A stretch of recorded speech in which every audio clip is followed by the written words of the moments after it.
कि हम अगर बीमारी के लिए कोई उपाय करें तो कौन सी प्रदोष पर करें, और लक्ष्मी के लिए कोई उपाय करें तो कौन सी प्रदोष पर करें। तो अच्छे से सुन लेना भाइयों, शुक्ल पक्ष में जो प्रदोष पड़ती है वो लक्ष्मी की वृद्धि के लिए होती है, कृष्ण पक्ष में जो प्रदोष पड़ती है वो रोग और बीमारी को मिटाने की होती है।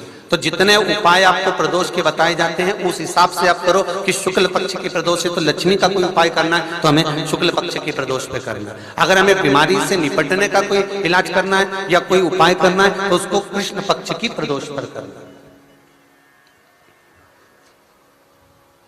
अब शुक्ल पक्ष की प्रदोष, उसकी प्रदोष का दिन था, बैठा हुआ था।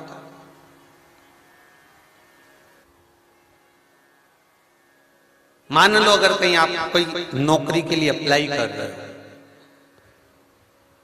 लॉकडाउन में सर्विस छूट गई, कई लोगों की छूट गई,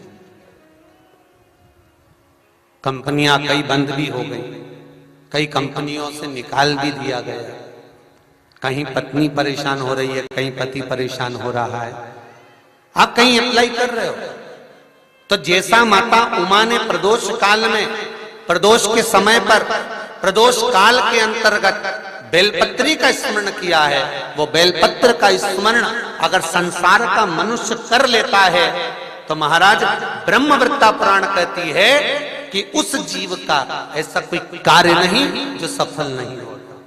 महाराज मेरा निवेदन रहेगा, किसी एग्जाम में आप बैठ रहे हो, इंटरव्यू के लिए जा रहे हो, किसी कार्य के लिए जा रहे हो, नौकरी नहीं लग रही, सर्विस नहीं लग रही, तो महाराज तांबे के कलश में 11 बेलपत्र को रखा जाए और तांबे के कलश में 11 बेलपत्र रखकर उसमें 11 सफेद पुष्प को डाला जाए।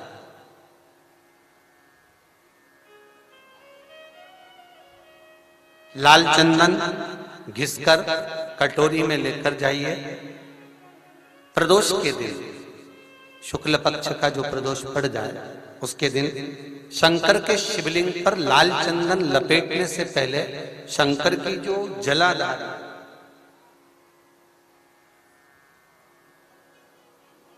महाराज ये शिवलिंग है, ये शिवलिंग है और ये पूरी गोल और ये चरण, ये जलाधार, ठीक है। आपको पहले भी कहा है शंकर जी की पूरी जलाधारी में शंकर जी का संपूर्ण परिवार है। राइट जो चरण है जहां से पानी नीचे गिरता है वो गणेश जी का स्थान है, लेफ्ट कार्तिकेय जी का स्थान है, बीच में जो एक मोटी सी लाइन है वो अशोक सुंदरी का स्थान है। जहां पर शिवलिंग रखा हुआ है ये माता जगतजननी जगदम्बा का हस्त कमल है। शंकर भगवान को मां अपने हस्त कमल पर रखी हुई है।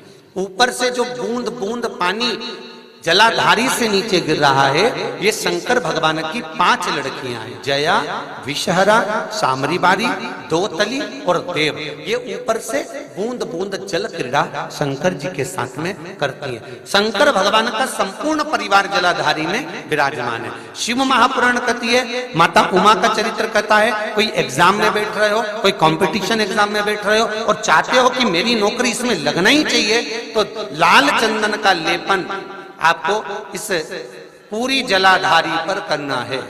लाल चंदन का लेपन पूरी जलाधारी पर करना। और महाराज जी जिस कलश में आपने घर से 11 बेलपत्र और 11 सफेद पुष्प जल के अंदर डालकर लाए हो उसको आप चढ़ाएंगे तो इस तरह से चढ़ाएंगे कि उसका भाग हमें दिखे चढ़ते समय। ऐसे नहीं चढ़ाना, उसको चढ़ाते समय इस तरह से चढ़ाएं कि वो जल का भाग हमारी ओर गिरता हुआ।